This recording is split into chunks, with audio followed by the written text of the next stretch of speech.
Okay, before I get started, I'd just like to say I know this movie's already gotten quite a bit of flank in the past few years, but in all honesty, there wasn't a sequel I could think of that did a worse job of continuing a story than this one did. I mean, it's far from the worst sequel ever made, I'll be the first to tell you that. But when you really take a step back and consider everything a sequel should be, it's amazing how this one gets absolutely everything backwards. And in a few moments, I'm going to go over most of those points, but not before I give my obligatory warning that there will be spoilers ahead for both Wreck-It Ralph movies. So if you haven't seen either of them yet and you don't want anything ruined, I would highly suggest you click off this video and come back later. This is the only warning you're going to get. Okay, so to start off, I think the first Wreck-It Ralph movie is a very good one.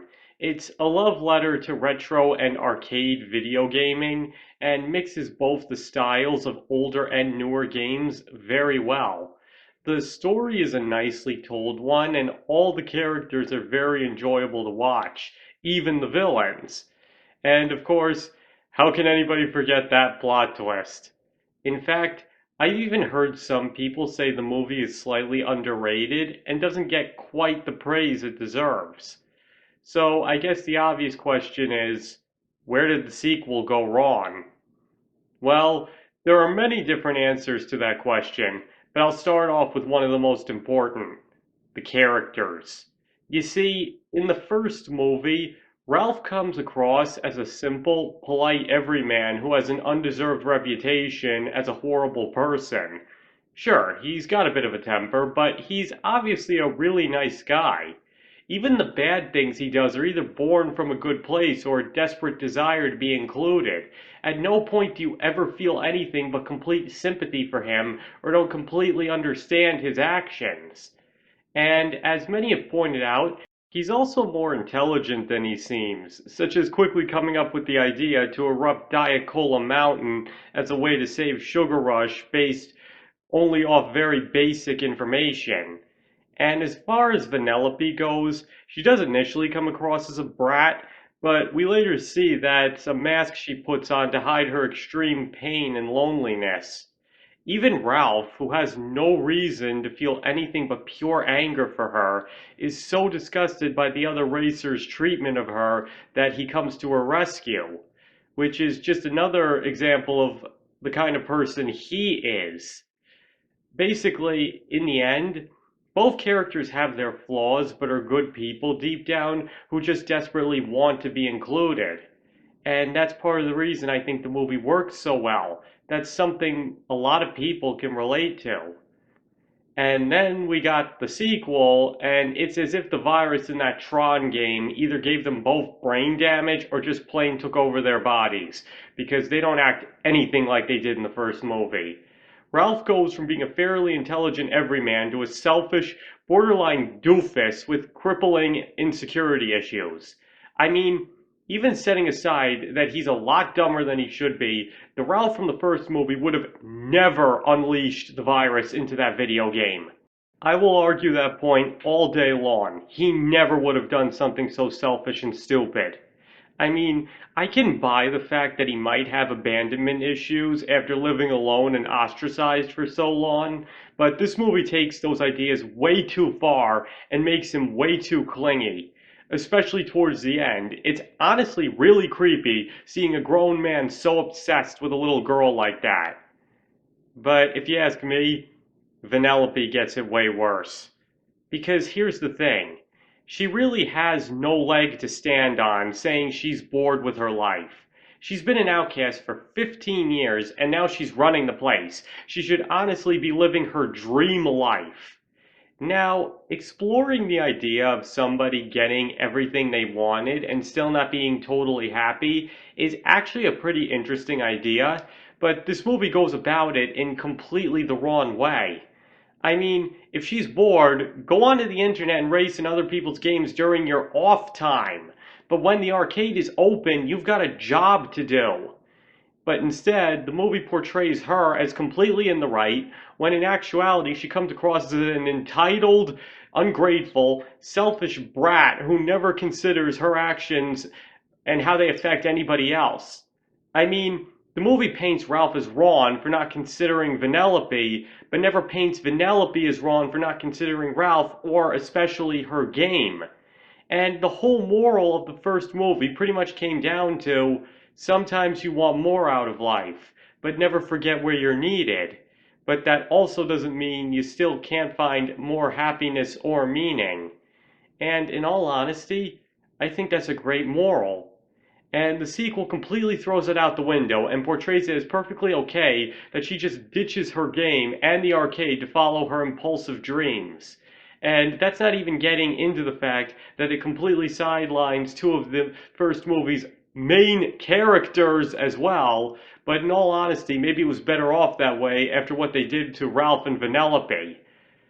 Now, here's another thing to consider. Theoretically, a sequel is supposed to continue on, telling a story that wasn't totally complete. And I will agree, there were many potential stories for a sequel to WreckIt Ralph, so while not exactly necessary, the opportunity was definitely there. And the co-writer of the movie said he got the idea for the movie from its final line. Because if that little kid likes me, how bad can I be? Because he felt that was concerning and showed signs of insecurity, a need for validation, and a codependence complex. Now let me ask you, is that what you took away from that final line? Because I sure didn't. I simply got the impression that he was saying he didn't need to be a hero with a ton of medals because he has something more important than that now. Friendship. And not the unhealthy kind either. And honestly, I believe that's what led to the fundamental problems with this movie. They had the wrong idea of how to continue it from the start. Ralph never had crippling insecurity issues that needed to be addressed, and the writers certainly didn't need to give him any either. Personally, I believe a more organic sequel should have been about Ralph and Vanellope visiting other games, be it within the arcade or on the internet, and end up uncovering a sinister secret in one of them, like Ralph accidentally did in Sugar Rush, leading to them having to call in Felix and others for help. Or if you prefer something lighter, it could have been more episodic, with a series of mini adventures of Ralph, Vanellope, and other characters just randomly jumping around from game to game. Either of those, I believe, would have made for a much better and more realistic story based off how the first one ends. Now, as for the story as a whole, as I said before, I think it was already broken from the start, but setting that aside, I just don't think movies about the internet work. I mean, if you had original characters that aren't emojis, either working in or exploring the internet, I guess it could work, but the way they did it is another thing that I believe was a problem to begin with. The internet ends up dominating the entire story and may even be partially responsible for the way the characters are acting, at least from a writing standpoint. Plus, what also doesn't help is they got to put in all of these real life brands and then don't do anything with them other than just give them quick cameos or just put them in the background. If they'd actually done something more creative with them, then maybe I would have liked it more. But that's just my personal opinion. And then there's the Oh My Disney scene. Now, is it a shameless plug? Probably. Does it affect the plot more than it should? Yes. But I gotta admit, that was still probably my favorite part. What can I say? I'm a sucker for this kind of stuff. Though, would it really have killed them to put the 2D characters in 2D? I think that would have made the whole thing feel more authentic.